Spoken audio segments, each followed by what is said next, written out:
दुःखाने सिद्ध केला तो योग रमाईचा, ग्रंथातही मावेना तो भाग रमाईचा। विस्तार लिहिता लिहिता थांबावी लेखनी, शब्दांच्या पलीकडचा तो त्याग रमाईचा।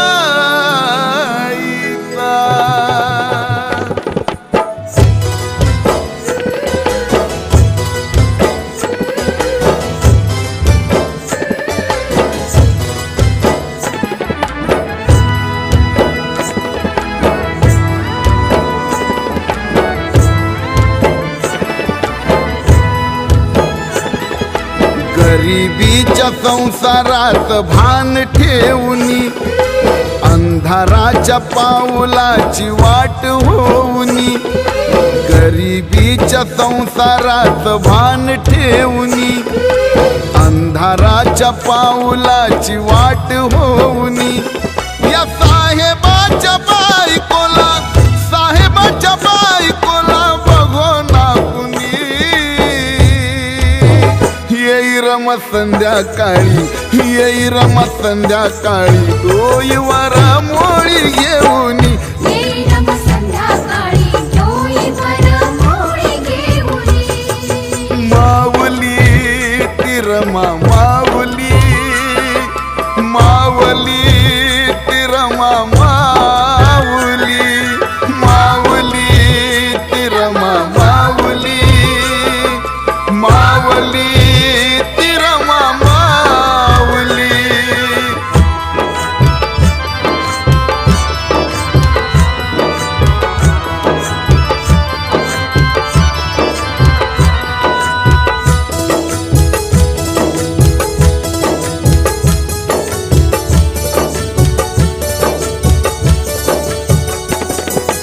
यशवंत मुकुंदाला गौरी अण लक्ष्मीला, यशवंत मुकुंदाला गौरी अण लक्ष्मीला, वाटणी करी भाकरीची, वाटणी करी भाकरीची, वाटणी करी भाकरीची।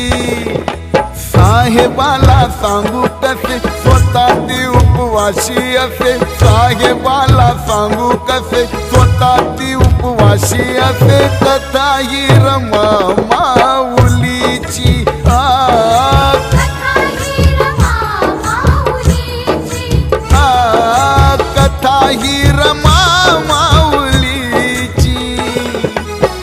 गरिबीत विखुरलेला संसार रमाईचा, पण झाल्या प्रकाश वाटा अंधार रमाईचा।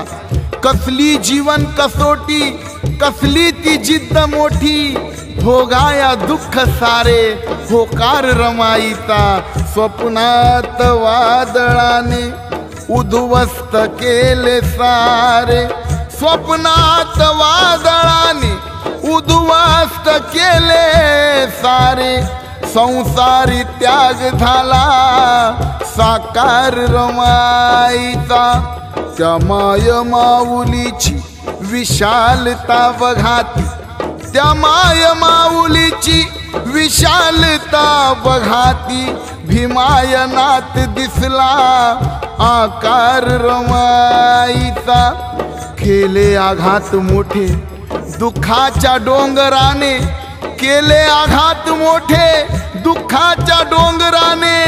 आला कधी ना ओठी हुंकार रमाईचा, चतकोर भाकरीची इकडे ही वाटणी ती, तिकडेही अर्धपोटी साहेब रमाईचा हृदयात घावले अजून उरात आमच्या हृदयात घावले अजून उरात आमच्या काळानं झेलला तो सत्कार रमाईचा आरशात साहेबाची चिंता सदा न्याहाळी आरशात साहेबाची चिंता सदा न्याहाळी इतका तो होता साधा सिनगार रमाईचा बाळाचा जीव गेला कळविले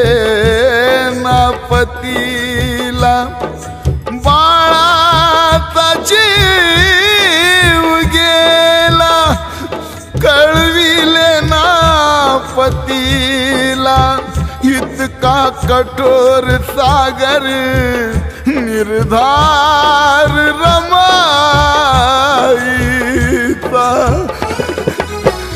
दुःख मनाशी साठवले तू नैनी अश्रू गोठवले तू यातना किती तू रमा साहुनी येई रमा संध्याकाळी येई रमा संध्याकाळी डोईवर मोळी घेऊन येई रमा संध्याकाळी डोईवर मोळी घेऊन माऊली तिरमा माऊली माऊली तिरमा माऊली माऊली तिरमा माऊली माऊली तिरमा माऊली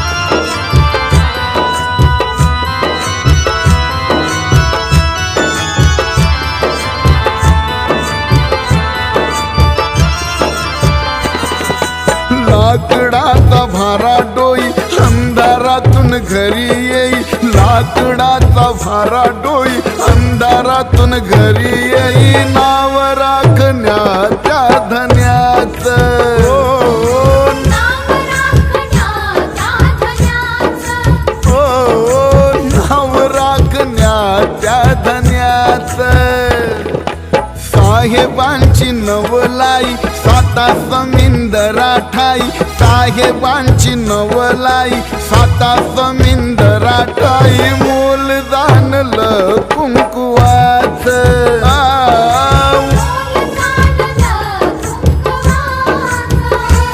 हा मोल जाणलं कुंकुवाचं आभाळ केले आपल्या मनाला असता साहेब परदेशाला चालली पुढेच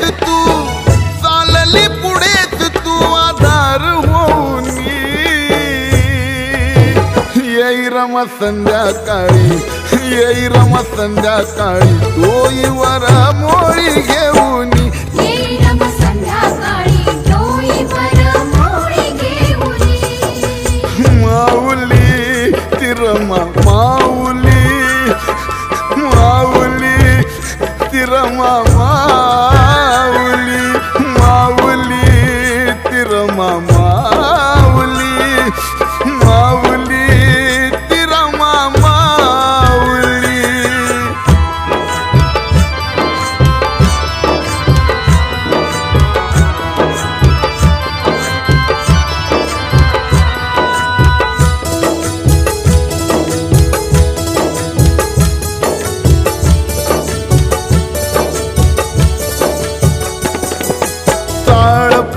बावडीची बायका त्या चिडवीती पोय बावडीची बायका त्या चिडवीती बायको बघा साहेबाची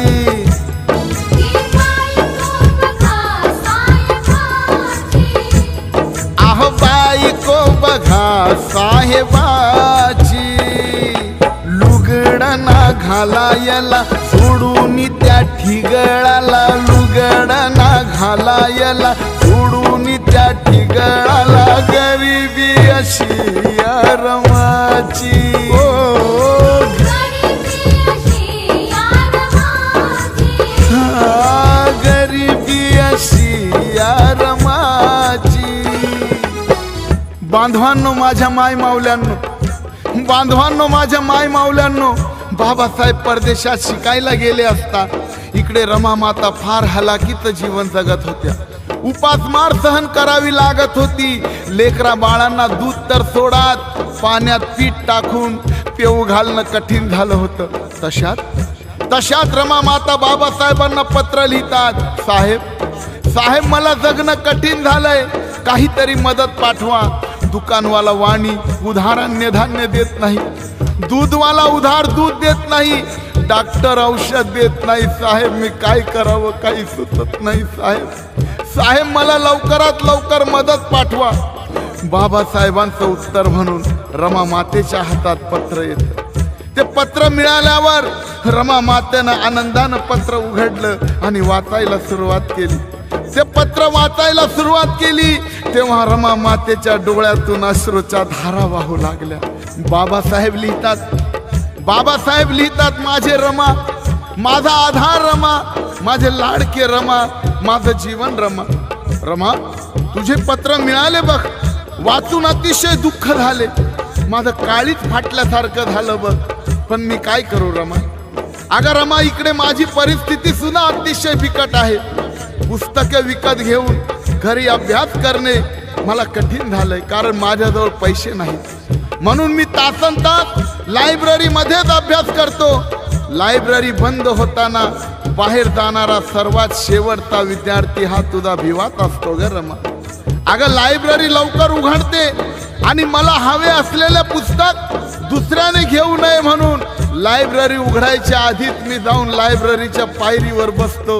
वेळ प्रसंगी मला झोप लागते आणि लायब्ररी उघडायची वाट बघतो.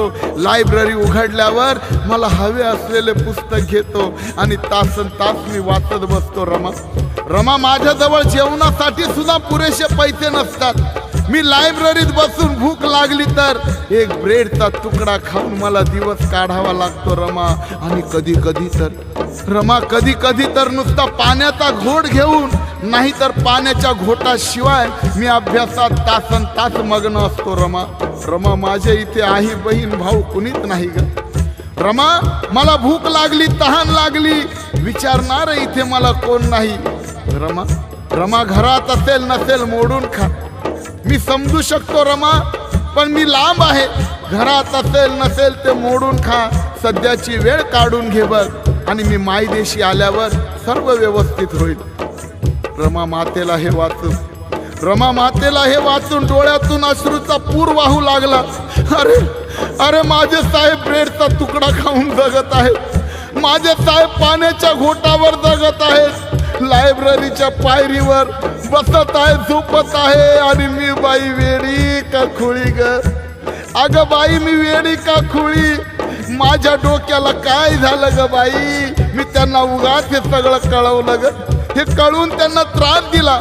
माझे साहेब आधीच दुःखात आहेत आणि आता त्यांना सतत आमची काळजी वाटेल. हे मी काय केलं ग बाई, नाही आता साहेबांना आपण कसलाच त्रास द्यायचा नाही. आपणच आता साहेबांना पुस्तकासाठी मदत करायची. आणि त्या दिवसापासून रमा माता माहीम ते परळच्या दरम्यान सकाळी उठून शेणसडा उचलून आणू लागल्या आणि त्याच्या गवऱ्या विकून घर चालू लागल्या. उरलेले पैसे बाबासाहेबांच्या पुस्तकासाठी ठेवू लागल्या. एकदा अशात रमा माता शेणसडा घेऊन दुपारी भर उन्हात घरी आल्या असता रमा मातेचा दुसरा रमेश हा आजारी अवस्थेत आक्रोश करून झोक्यात रडत होता. रमा मातेचा दुसरा मुलगा आजारी अवस्थेत भुकेनं व्याकुळ होऊन आक्रोश करून झोक्यात रडत होता. रमा मातेनं शेणाचे हात धुतले, रमेशला झोक्यातून बाहेर काढले.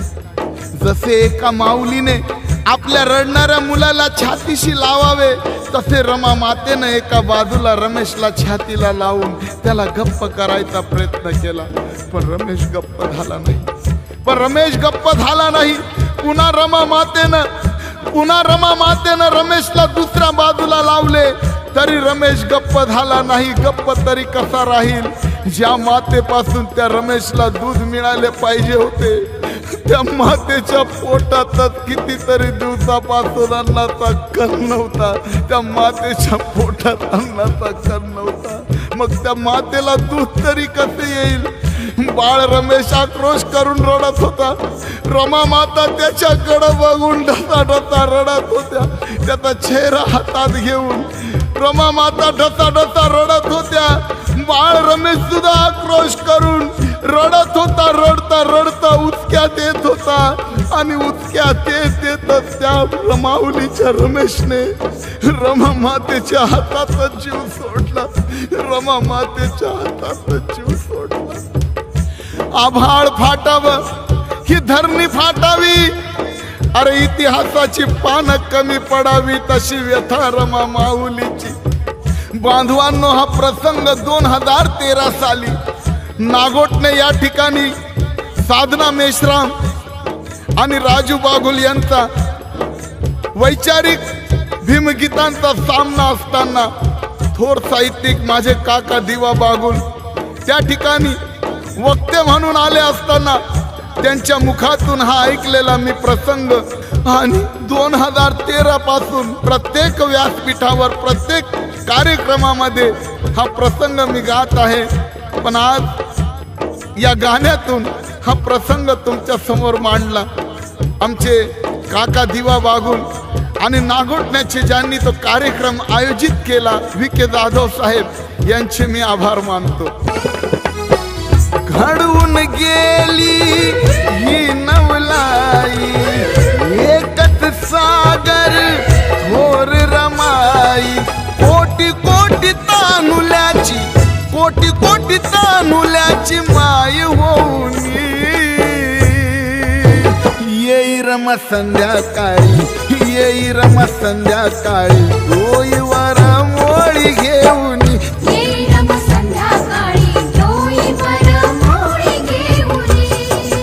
माऊली तिरमा माऊली तिरमा माऊली तिरमा माऊली तिरमा माऊली. गरिबीच्या संसारात भान ठेवून, अंधाराच्या पाऊलाची वाट होऊन, गरिबीच्या संसारात भान ठेवून, अंधाराच्या पाऊलाची वाट होऊन, या साहेबाच्या बायकोला बघो ना कुणी, येई रमा संध्याकाळी डोईवर मोळी घेऊन,